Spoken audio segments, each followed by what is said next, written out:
আজকে আমাদের আলোচ্য বিষয় very short note.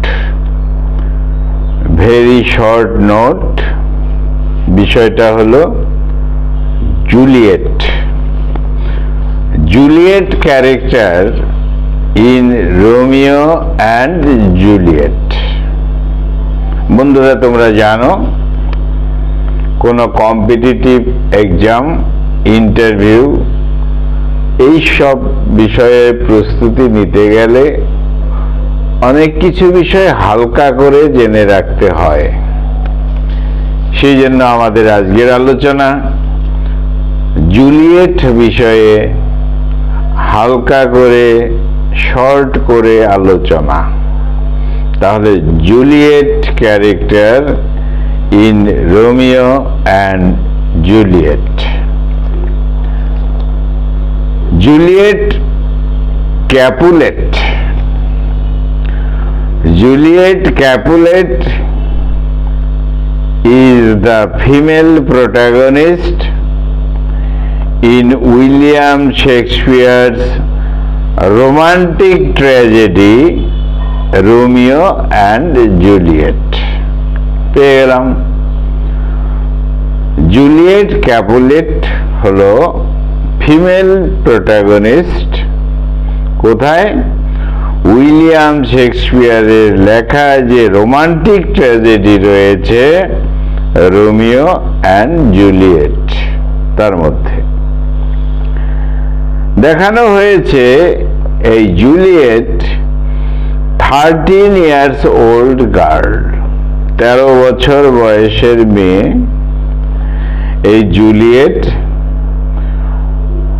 the only daughter of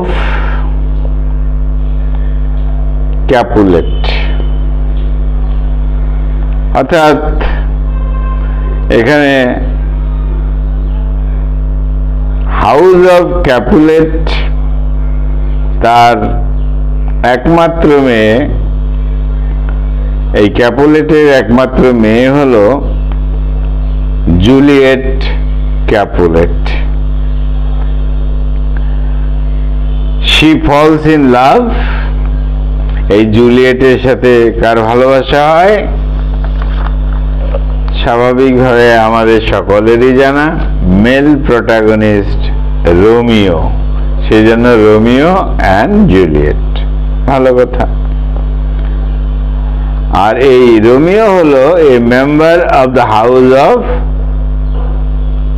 Montagu,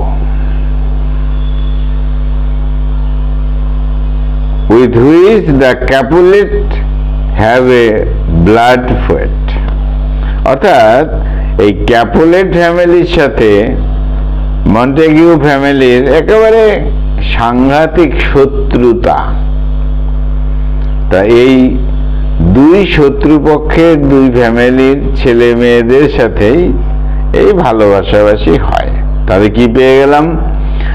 Juliet Capulet William শেক্সপিয়ারের যে বিয়োগান্তক নাটক রোমিও অ্যান্ড জুলিয়েট, তার ফিমেল ক্যারেক্টার হলো জুলিয়েট।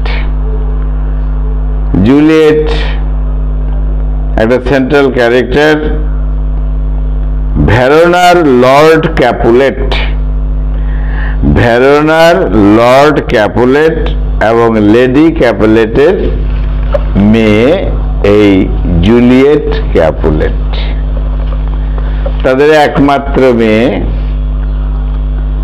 আর ভালোবাসাবাসিটা হলো এই জুলিয়েটের মন্টেগিউ পরিবারের যে রোমিও, তাদের সাথে গোপন প্রেম হয়। তাহলে Juliet is of an age that stands on the border between immaturity and maturity. অর্থাৎ 13 বছর বয়স যেহেতু জুলিয়েটের দেখানো হয়েছে, এমন একটা প্রান্তিক বয়সে জুলিয়েট রয়েছে যে তার ইম্যাচিউরিটি যেমন রয়েছে, ম্যাচিউরিটি অর্থাৎ ইম্যাচিউরিটি অ্যান্ড ম্যাচিউরিটির বর্ডার লাইনের বয়স এই জুলিয়েটের। আমরা এই প্লের যে বিগিনিং সেখানেই আমরা দেখব যথেষ্ট অবিডিয়েন্ট, বিশ্বস্ত এই জুলিয়েট, ইনোসেন্ট সে। আর লেডি ক্যাপুলেট অর্থাৎ জুলিয়েটের মা, তিনি কি করলেন, তিনি ইন্টারেস্ট দেখালেন যে এই জুলিয়েটের বিয়ে হোক কার সাথে, কাউন্ট প্যারিস, ইয়াংম্যান প্যারিস, এই কাউন্ট প্যারিসের সাথে, অর্থাৎ prince of Verona. Prince of ভেরোনার যে প্যারিস, রাজপুত্র প্যারিস, তার সাথে বিয়ে হোক, এরকমই ইন্টারেস্ট দেখালো জুলিয়েটের মা। এবার জুলিয়েট কি করবে, সে ম্যাচুরিটি অ্যান্ড ইম্যাচুরিটির মাঝামাঝি রয়েছে, তাই সে রেসপন্স করলো এভাবে যে she will try to see if she can love him. দেখা যাক তাকে আমি ভালোবাসতে পারি কিনা, প্যারিসকে ভালোবাসতেই পারি কিনা, তাহলে দেখা যাবে। অর্থাৎ বাবা মায়ের চাপ ছিল। যাই হোক, চাইল্ডিশ মেন্টালিটি ছিল এই জুলিয়েটের, ইম্যাচিওর কনসেপশন ছিল, আর বিশেষ করে ইম্যাচিওর কনসেপশন অফ লাভ, ভালোবাসার প্রতি তার পরিপক্কতা ততটা ছিল না। যাই হোক, এই জুলিয়েট ইজ নট কমফোর্টেবল, অর্থাৎ Juliet does not feel comfortable, যথেষ্ট সে মজা পেত না, আরাম পেত না টকিং অ্যাবাউট সেক্স, ম্যারেজ, এইসব বিষয়ে কথা বলতে পছন্দ হতো না। ইনোসেন্ট মেয়ে ছিল। যাই হোক, জুলিয়েট তো প্রমিস করে ফেলেছে two consider Paris as a possible husband. হ্যাঁ, হবে, হয়তো হতে পারে প্যারিসের সঙ্গে, যেহেতু মা বলেছে, বাবার সমর্থন আছে তাই। আর এটাই হলো তার মায়ের ডিজায়ার ছিল যে প্যারিসের সাথে বিয়ে হোক, তাহলে বলে ফেলেছে ঠিক আছে ঠিক আছে হোক, এইরকম বিষয়টা।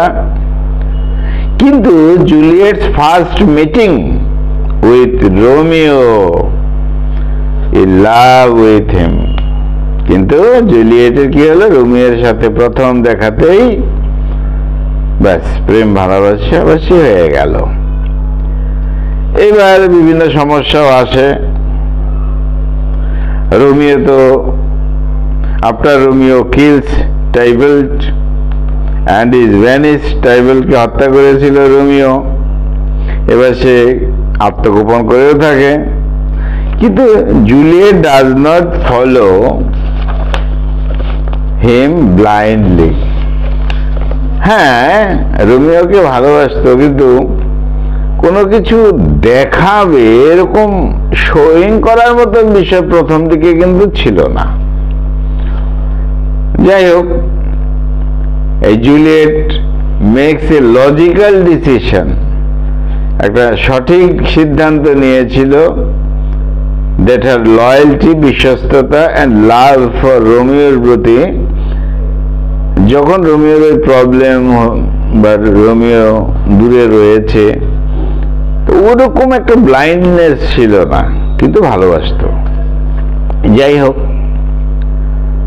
জুলিয়েট শেষ দিকে দেখা গেল Juliet works in the tomb of find Romeo dead. Romeo তো মৃত্যু হয়েছে, শেষে আমরা দেখব। She does not kill herself. রোমিওর মৃত্যুর কথা শুনে শুনেই সে মারা গেল এমন বিষয় নয়।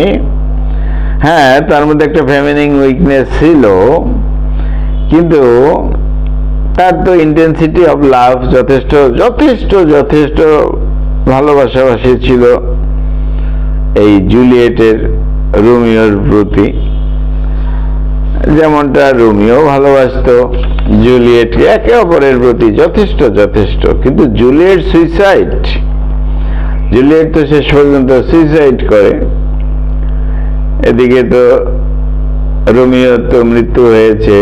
জুলিয়েট যে suicide actually requires more nerve than Romeo's. রোমিওর যেভাবে মৃত্যু হলো সেই সময় অনেকটা স্ট্রং জুলিয়েটকে মনে হয়েছে, সেটা তার পার্সোনালিটি। যাই হোক, বলা হয়েছে হোয়াইল হি স্যালোস পয়জন, কে? রোমিও বিষ পান করেছিল, তখন কিন্তু জুলিয়েট স্ট্যাবড হারসেলফ, হ্যাঁ স্ট্যাব করেছিল নিজেকে, জুলিয়েট ছুরিকাঘাত করে মারা যায়, আত্মহত্যা করে, through the heart with a dagger. তো এই হলো আমাদের সংক্ষিপ্ত বিষয়। জুলিয়েট ক্যারেক্টার এই রোমান্টিক ট্র্যাজেডি উইলিয়াম শেক্সপিয়ারের রোমিও অ্যান্ড জুলিয়েটের মধ্যে একটা বিশেষ ক্যারেক্টার। তার মধ্যে যাতে ক্যাপুলেট ফ্যামিলির মেয়ে এসে, তার মধ্যে একটা ম্যাচিউরিটি ছিল। মা বাবার কথা ছিল প্যারিস তার সাথে বিয়ে হোক, এরকম একটা চিন্তা ভাবনা ছিল। রাজপুত্র প্যারিস, প্রিন্স অফ ভেরোনা, এটাই চিন্তা ভাবনা ছিল। তা বাবা মার কথাকে খানিকটা রেসপন্স করে ঠিক আছে দেখা যাক, বিষয়টা এরকম। ব্যক্তিগতভাবে সেক্স, ম্যারেজ ইত্যাদি বিষয় নিয়ে তেমন কথাবার্তা বলতো না, কিন্তু হঠাৎ করেই কিন্তু দেখা হয়ে গেল রোমিওর সাথে। পারিবারিক শত্রু পরিবারের ছেলে, প্রেম ভালোবাসাবাসি, তারপরে কিন্তু প্রেমের পথ ধরেই মৃত্যু। আর সেজন্য এটা একটা রোমান্টিক ট্র্যাজেডি। বন্ধুরা, সংক্ষিপ্তভাবে এই ছিল আজকের আলোচনা। আমাদের আজকের আলোচনার বিষয় ছিল ক্যারেক্টার জুলিয়েট। বন্ধুরা, খুব ভালো থেকো, খুব ভালো থেকো। আমার চ্যানেলটা সাবস্ক্রাইব করো। Thank you.